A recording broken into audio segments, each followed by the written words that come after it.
How many of you have ever heard of or read the book Think and Grow Rich by Napoleon Hill? Okay, he wrote it back in 1937. He interviewed something like 500 different businessmen and successful leaders, people like Carnegie, Thomas Edison, Ford, those sorts of people, to distill the key qualities of leadership. And in talking about that, he identified 5 aspects of leadership which in 1937 they felt was very important to have. And I think as I read through these 5 things, you'll find that they sound vaguely familiar and that we need them today. First, in the field of politics, there's a most insistent demand for new leaders, a demand which indicates nothing less than an emergency.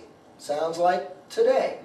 Second, the banking business is undergoing reform. Well, I'd say that it's certainly undergoing reform these days too. Third, industry calls for new leaders. The future leader in industry to endure must regard himself as a quasi-public official. Well, with the issues with Chick-fil-A, I think Mr. DeVos with Amway has been attacked, certainly Mitt Romney and Bain Capital. You pretty much have to be a quasi-public official if you're going to be a business leader these days, it seems. Fourth, the religious leaders of the future will be forced to give more attention to the temporal needs of his followers.